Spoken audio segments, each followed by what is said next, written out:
Welcome to the Golf Improvement Podcast, episode 109.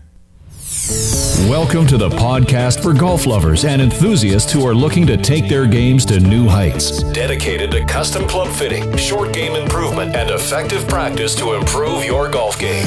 This is the Golf Improvement Podcast with your host, Tony Wright.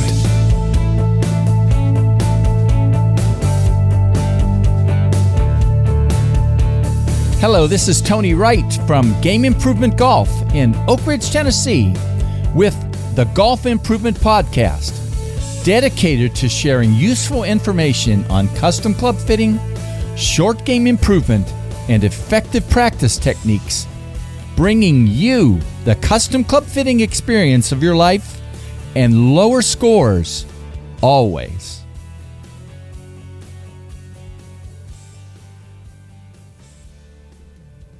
Well, I have to admit, I loved the last interview I was able to do with Mark Sweeney and Jamie Donaldson, where we talked about many of the things they're doing in their Aimpoint efforts. But it was also a lot of fun because that interview sparked the discussion that you're going to listen to today with David Orr, world-renowned putting instructor and creator of the Flat Stick Academy. David's been with me on this podcast 2 times previously. David actually asked if he could do an interview with me to discuss his knowledge and some things that many golfers and putting instructors may not know related to the truth about putting tempo. He was very passionate about sharing the information that we discussed on this podcast, so listen carefully and enjoy this interview with David Orr.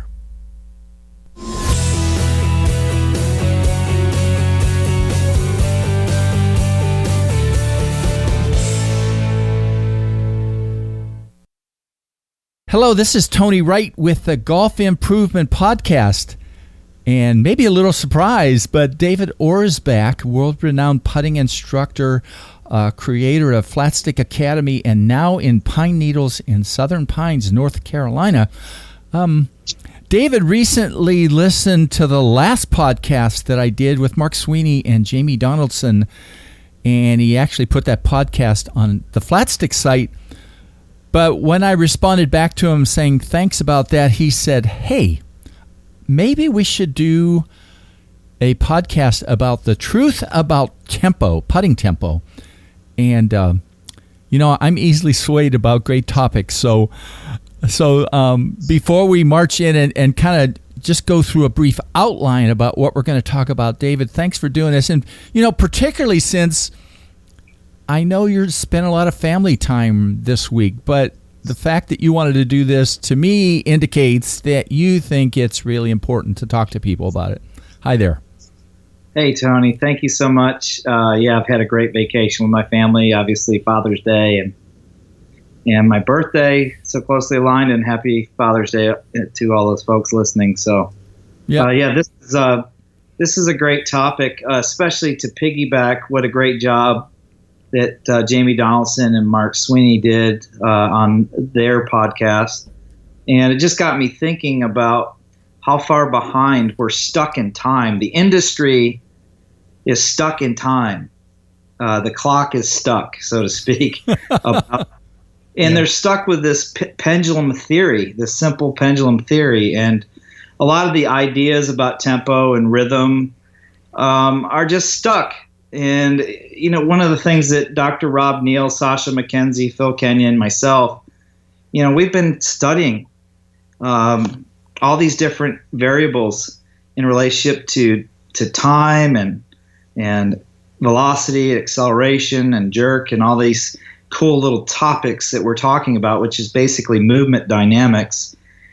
And, we've been studying this for almost 5 years now, how different techniques might employ a different timing. And prior to us, I don't know of anybody that's ever even considered that, hey, a person's technique might have something to do with their timing being different.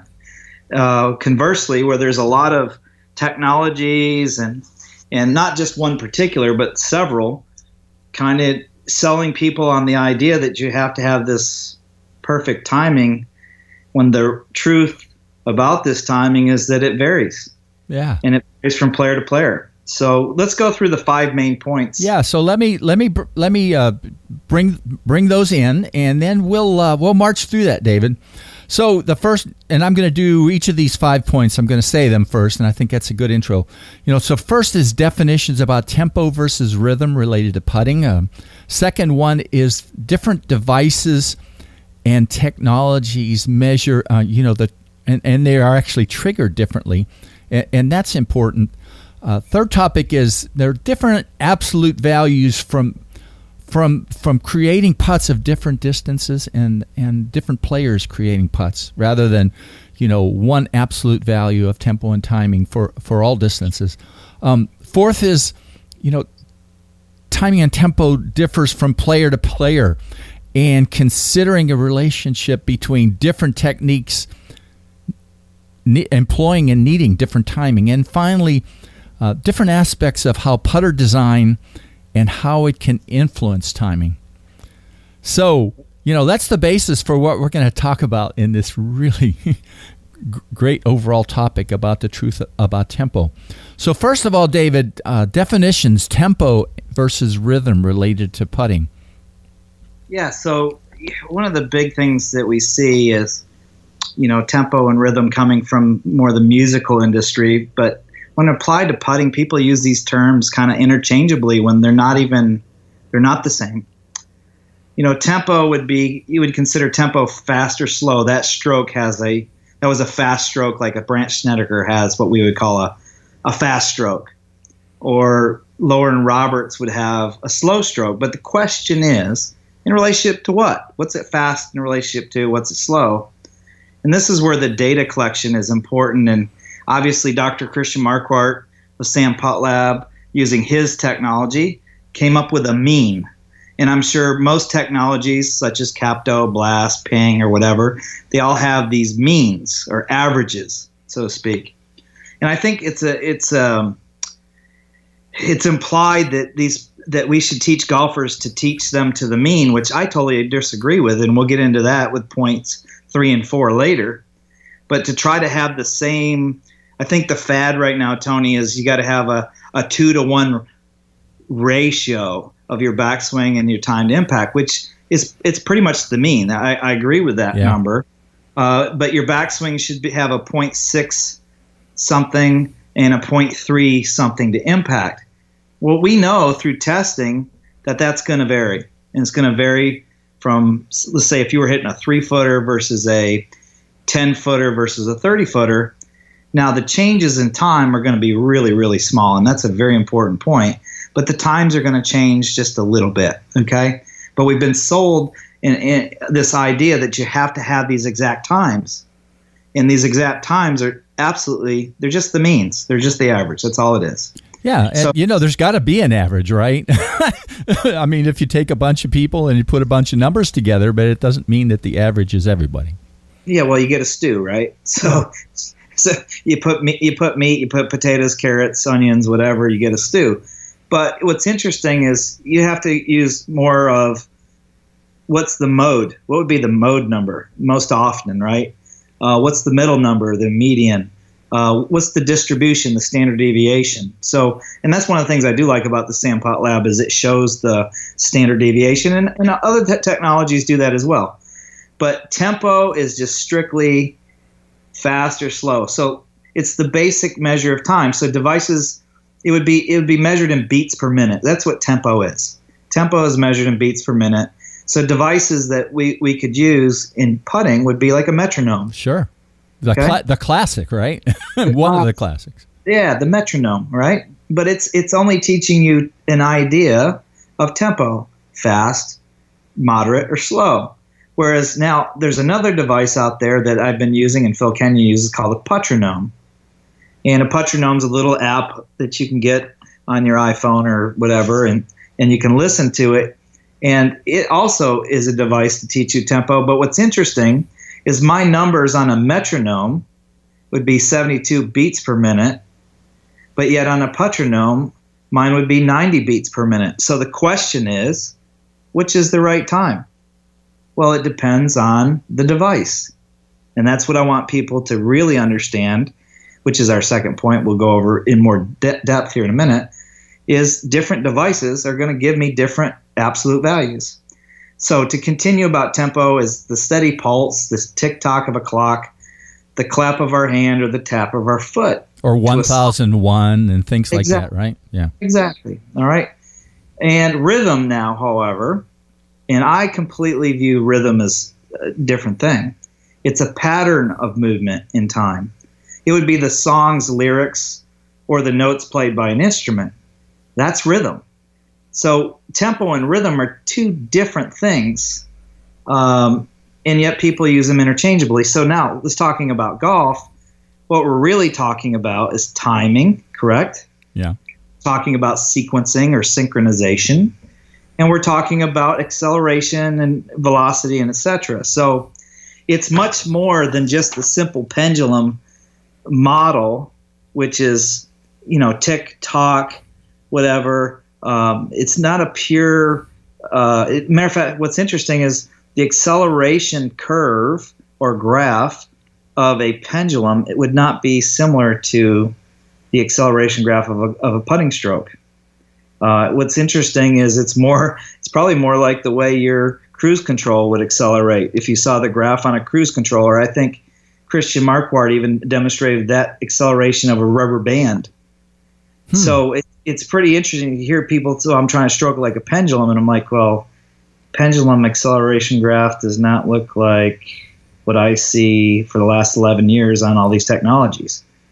So without going too deep into it, I just want golfers to understand that tempo would be the beat of it's fast or slow putting stroke, and rhythm would be the pattern of movement in time. Okay, so that's a very important point, that tempo and rhythm are not exactly the same. Now, one of the mistakes that I've seen is these things called tempo ratio. So we take the backswing time and we divide the downswing time to impact, and that gives us roughly a 2-to-1 tempo ratio.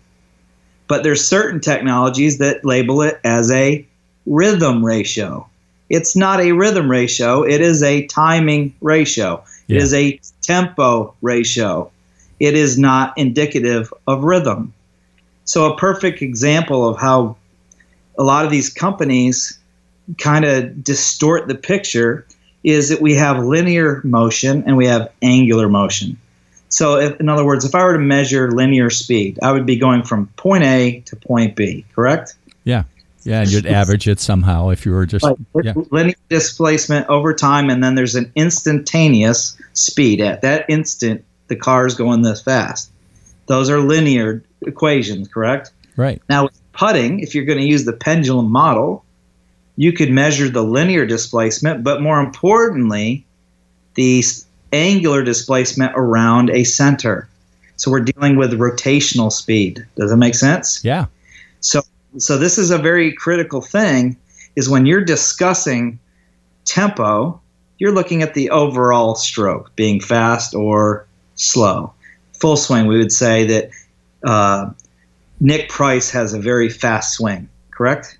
Yeah, But all the parts are in rhythm with each other. It's a very rhythmic, all the pieces, all the notes, everything's in rhythm.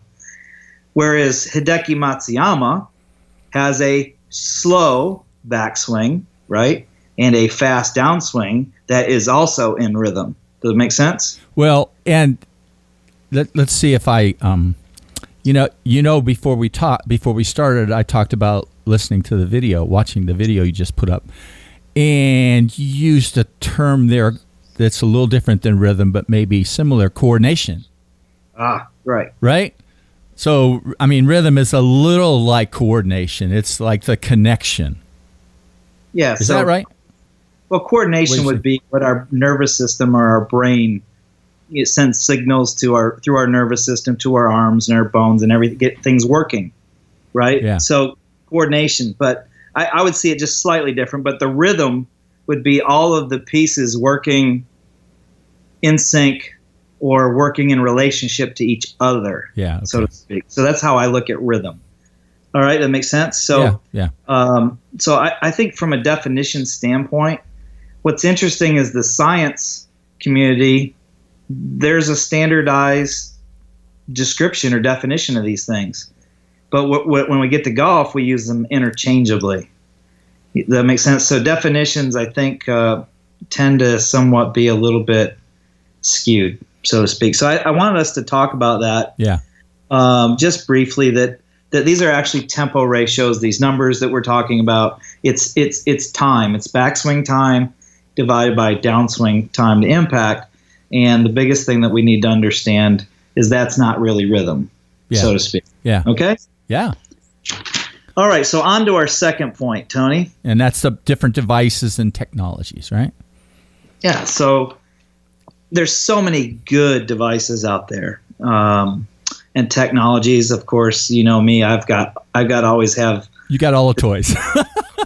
But you've got to be the first one to have that toy. So the big joke in the Sam Putt Lab community is Preston Combs, our good friend Preston. You know, he's a rep, and I've got to get my software installed before him. So I always got to get the toy before Preston. Okay. But you know, I've used all of these devices, and I think it's important for our listener to understand that different devices and technologies are not only measured differently because of the technology, which I'm going to discuss here in a minute, but they're also triggered at different times. So let me discuss this. So the Sam Putt Lab, it uses ultrasound technology from the triplet to the receiver. And the time is triggered when the putter, it's the last frame before the putter moves. Once the putter moves away from the target, okay? Okay. And to impact. Now, we don't know exactly which frame impact is, but Christian probably could tell us. But the point is this: Sam Putt Lab, obviously the pioneer in its long withstanding for the last, 11, 12 years? Yeah. Pretty much been the standard of putting technology. Now, what's interesting is I also use GBD, or Golf Biodynamics, and it uses electromagnetic sensors that have a direct feed from the sensor through wires to the receiver. And what's interesting is the timing numbers were very, very, very similar to the Sam Putt Lab.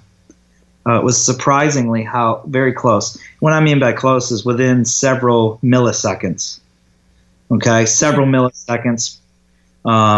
Very close. So Sam Putt Lab, GBD, very close as far as the timing. All right, so we would say that these are triggered probably pretty closely. Would you agree? Yeah.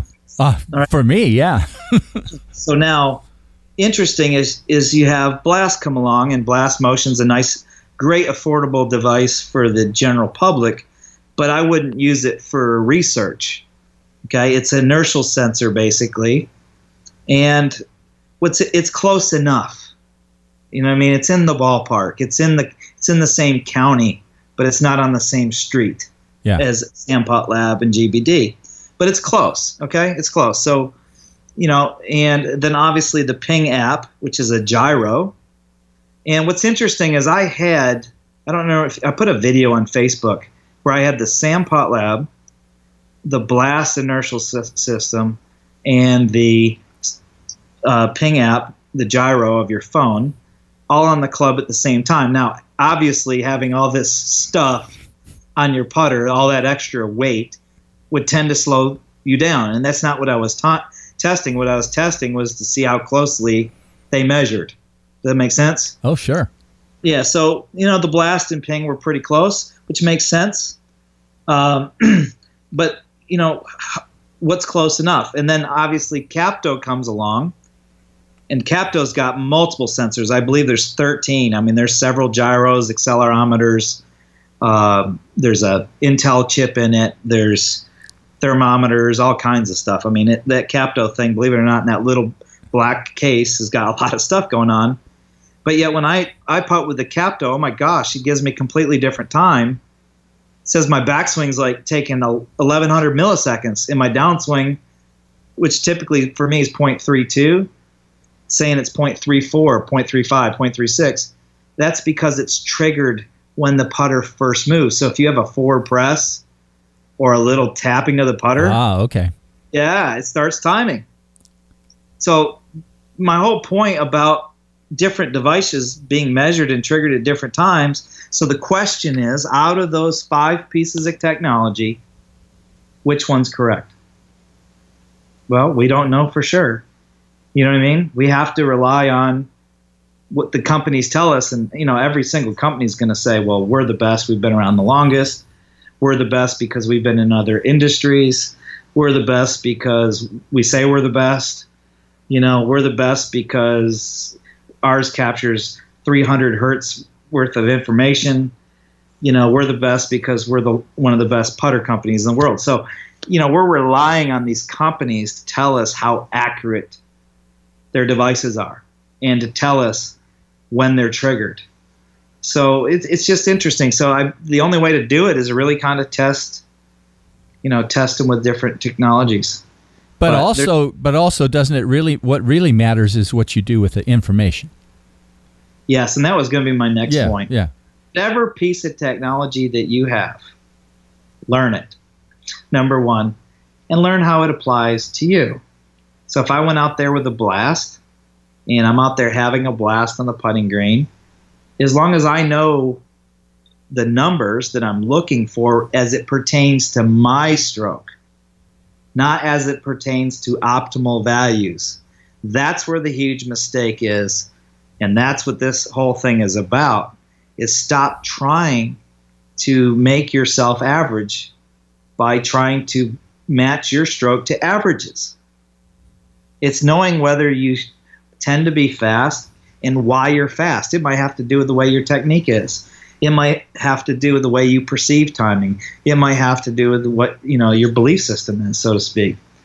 But I just wanted to make that second point's vital, is learn your technology, learn what it's measuring, how it's measuring, and when it's most of all triggered, so to speak. Good. So does that make good sense? Yep, got it. All right. So the third point, Tony.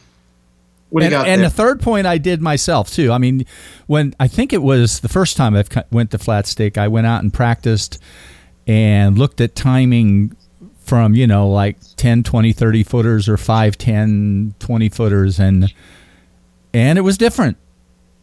Timing and tempo, it was different for those putts. I could never feel comfortable trying to make it all the same.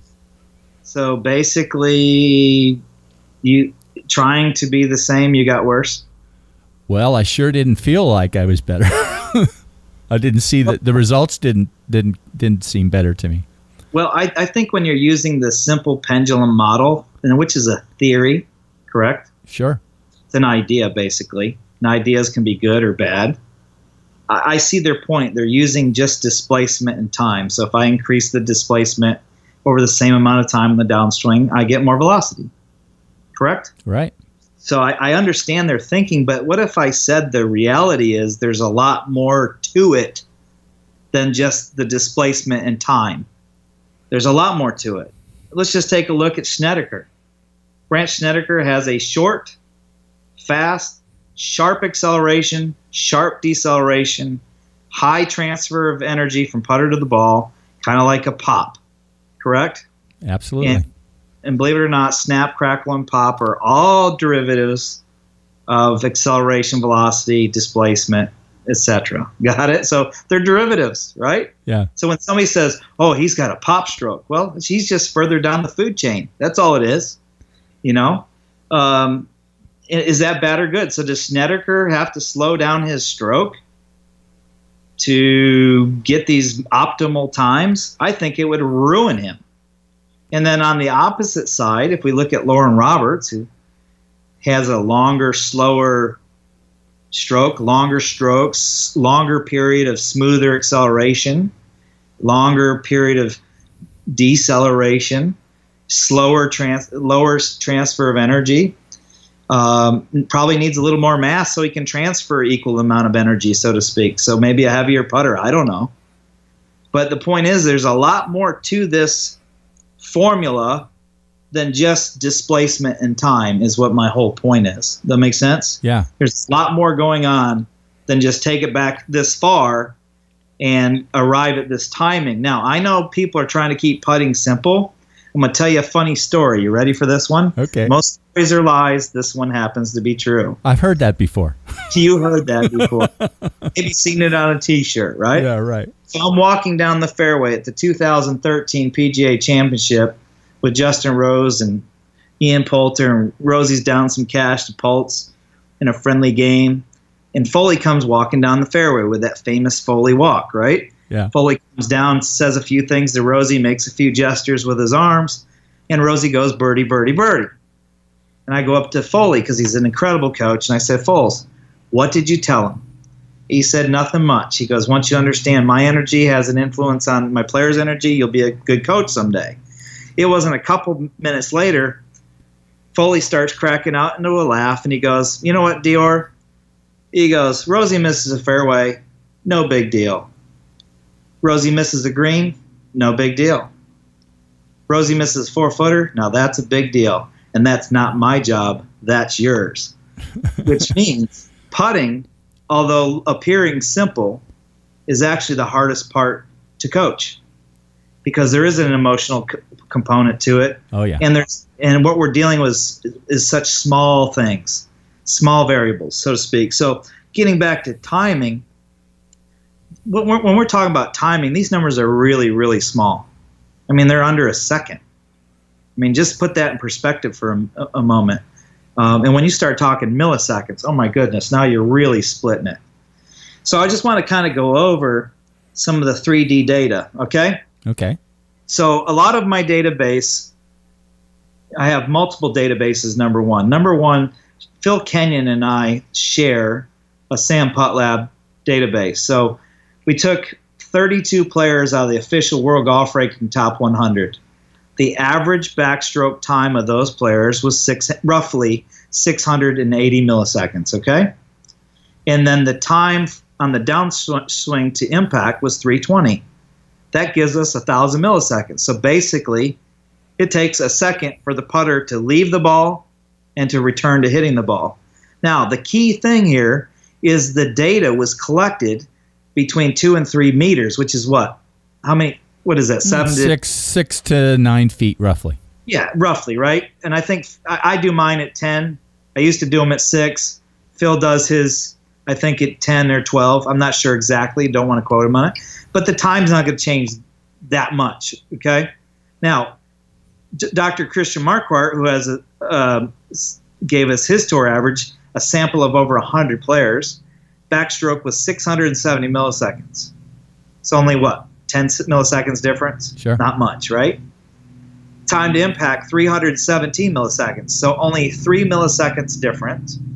And the total time from address to impact, 987 milliseconds. So just shy of 1,000 milliseconds. Now, I think his data was collected at 3 meters.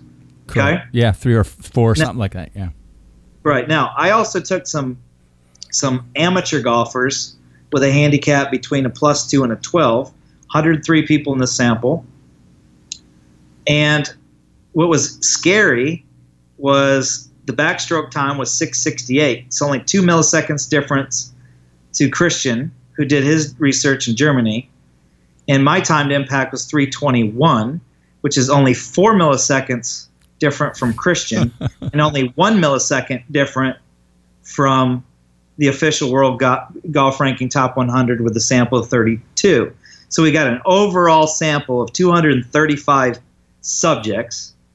The average time was 673 in the backstroke and 319.4 to impact, so roughly 320. So what's interesting, using the same technology, 3 different databases, there's not much difference in the time on that particular distance. Isn't that pretty cool? Yeah. So 3 different databases, the time is not that different. And then you take that backstroke time, divide it by the time to impact, and it's 2.1 to 1, 2.1 to 1, 2.09 to 1. So roughly 2.1 to 1. So I thought that was pretty interesting how that data all worked out. Now, let's go to the next thing. We took 6 players that were former official World Golf Ranking #1. We have 6 players in our database that have ranked #1.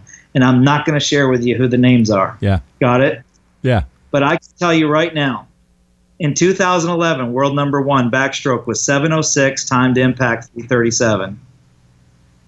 Another world number 1 back in 2011, must have been a lot of change, 8:14 in the backswing, 3:10 to impact. Okay? And world number 1 back in 2005, 6:29 in the backswing, 2:85 to impact.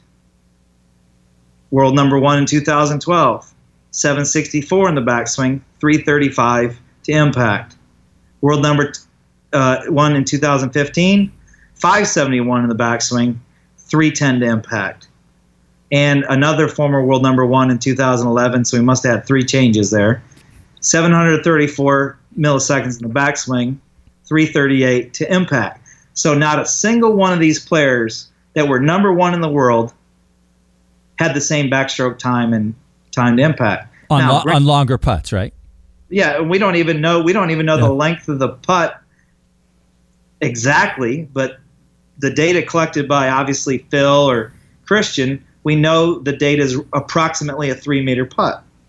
So the timing is not the same from player to player. And the question is, why? Well, I think I got a pretty good idea why that is, which is kind of what that video that you saw, Generating Speed, is. Has anybody ever considered that the difference in time has to do with technique? Is that our fourth point, Tony? I think that's what it is, right? It's so absolute. There's no question when but everybody doesn't have that video because it's on flat stick. But I mean, if you think about it, even for a small amount of time, a Snedeker versus a Lauren Roberts or somebody else, they couldn't possibly be the same. So let's talk about let's go on to our fourth point here, Tony. So pendulum theory, shoulder stroke theory, the reality is, let's talk about this. If you were to go old school, so if old school putting from the wrist? Billy Casper. Billy Casper, right? Arnold Palmer back in the day, right? Would the tempo be fast or slow? Pretty darn quick, right? Well, here's why. The radius of the stroke is the shortest. The distance from the club head to the center of rotation is the shortest when putting from the wrist. Matter of fact, Sasha McKenzie's robot, the force couple would be between the hands. Okay? So the radius is also the shortest, and the club is the lightest feeling to the player. So lighter, quicker, correct? Yep. So if I were to putt like Brandt Snedeker, which is like a little bit of a pop stroke or a forearm slap, the radius is actually getting a little bit longer, and the overall mass of the club and the arms are starting to get a little bit more. So it's going to have a little bit more moment of inertia in the system. Agreed? Yeah. So that might be maybe not as quick as the wrist stroke, but still slightly quick. Agreed? Yeah. Now we take the motion of both arms, both arms and the club. Now the radius is even longer. Okay? And the system, the arms weigh something, don't they? Well, yeah. Yeah. What do they weigh? 7 pounds each, something like that? 9 pounds each? I can't remember. That one I don't remember, but yeah. Right? And then the putter weighs something, right? So now this radius is getting longer. The MOI to the body is getting larger, and you're going to move maybe even slower. So I would say that tempo, when blended with a little shoulder turn, is probably pretty moderate. It's probably what the numbers would look like that they're describing, is putting with both arms and the shoulders. You probably get the numbers that everybody's selling you on. Okay. Now, what if I were to putt with my shoulders only or my torso? Okay. Now the radius has gotten even longer, and we're putting with the bigger muscles, right? Yeah. I think the tempo slows down. You look at Lauren Roberts and players that putt more upstairs, they have a slower tempo than somebody downstairs. Now, the slowest tempo of all, you ready for this one? You got your seatbelt on, Tony? Okay. Is the person that is consciously trying to control the backstroke. This is the guy that takes it back like itsy bitsy spider, slow, low and slow, and then on the downswing he has to create acceleration and speed. So those are the slowest times. The slowest times are manipulated consciously. So for you to take a backstroke that's a full second, and I've seen this before. I've seen one or two of them too. Yeah. And I know a coach that teaches this. You literally have to pause your backstroke.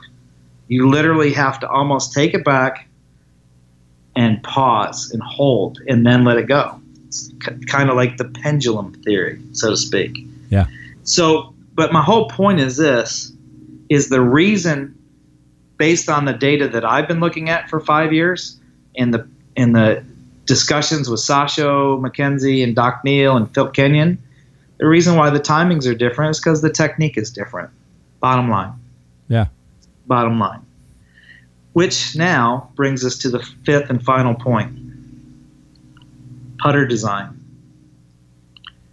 Does it actually influence the stroke? What would be aspects that would have influenced the timing of the stroke? You're a putter fitter, correct? Yeah. Well, what would you think in putter design would have maybe a small but influential effect? Well, I don't know about small, but for example, shaft weight might, or the total weight of the putter might have a pretty important influence. Absolutely. As to whether it's and as to whether it's right for the person and the kind of stroke that they're creating too, right? Absolutely. So let's talk about that. So the average putter weight, overall weight back 5 years ago when we did the study at Campbell was 525 grams, which coincidentally back then that's what a Scotty Cameron Select was. The overall weight, the head weight, the shaft weight, the grip weight, and the tape weight.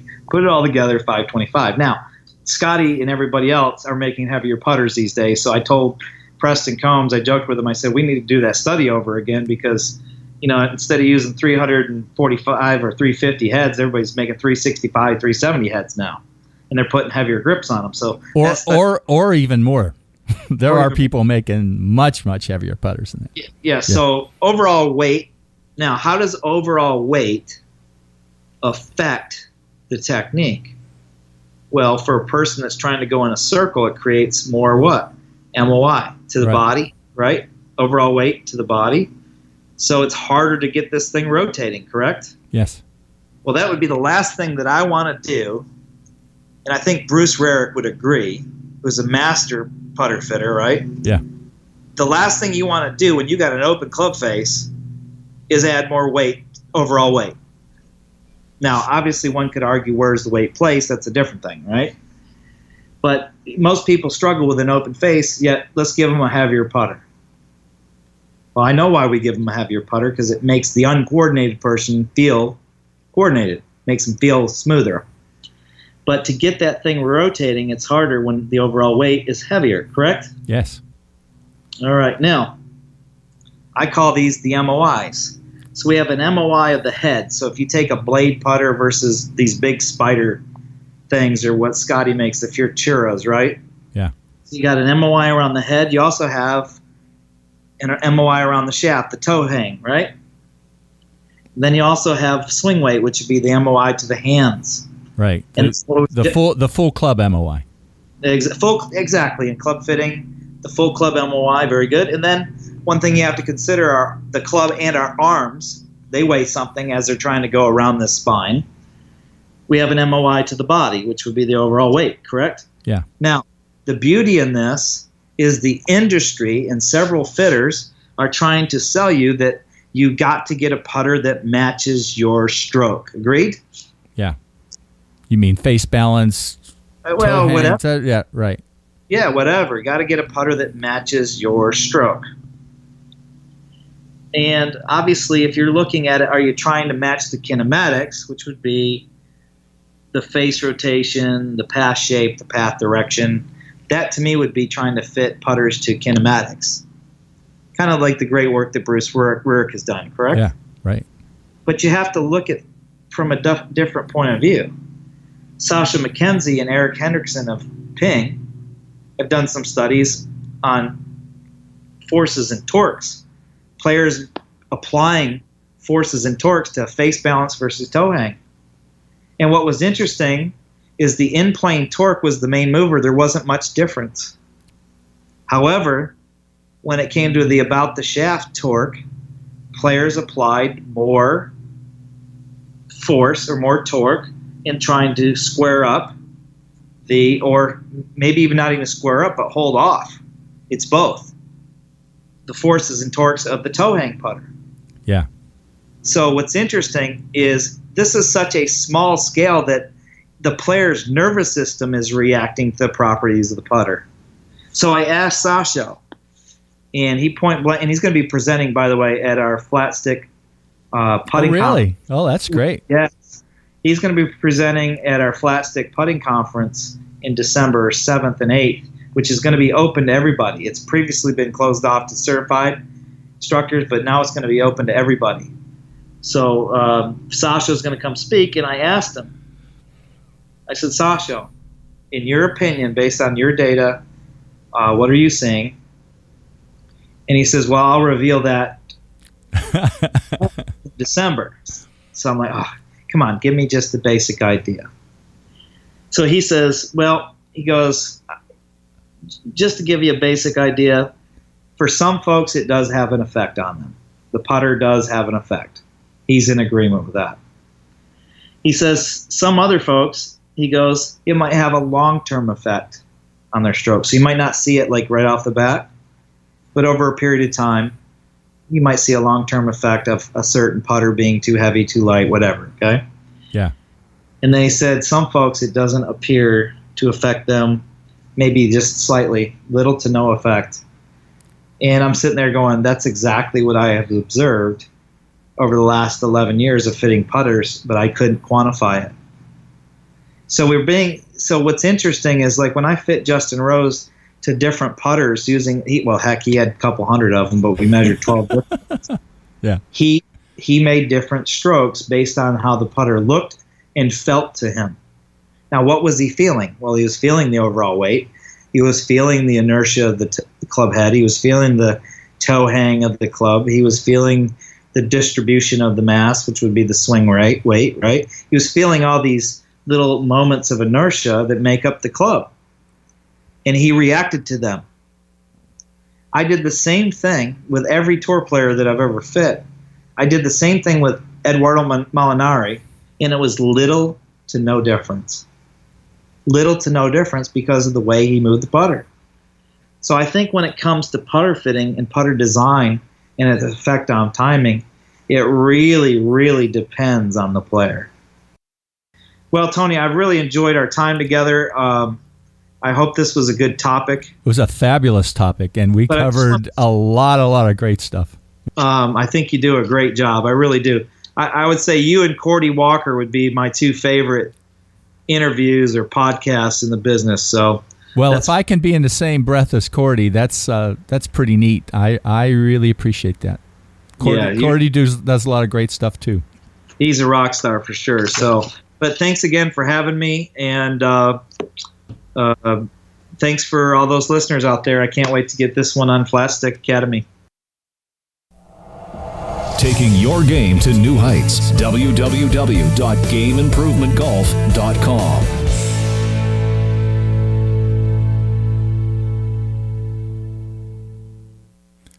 Well, David, thanks. You shared information in this interview on putting tempo that everyone can benefit from, but also, in fact, that everyone may not agree with, which I think is great.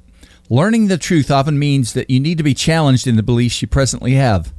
So I hope that golfers and putting instructors will use David's valuable insights to help you improve your game and your instruction.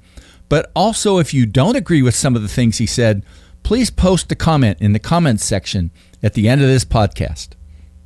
I also put some links in the show notes to the Flat Stick Academy website, where you can find a Flat Stick certified instructor near you. And also, if you're interested in some private instruction with David, how you can go about setting that up. Again, David, thank you for reaching out to me to do this interview. I really enjoyed it and learned from it. Well, that's it for today. In 2008, my friend Jeff Sheets from Jeff Sheets Golf wrote a book titled The Perfect Bend, Golf Club Hosel Adjustments. A great read and valuable information, and Jeff will share some of the highlights from this book with me and with you golfers and custom club fitting listeners in my next interview. See you in 2 weeks. Game Improvement Golf, your source of information and inspiration to become an exceptional golfer now. www.gameimprovementgolf.com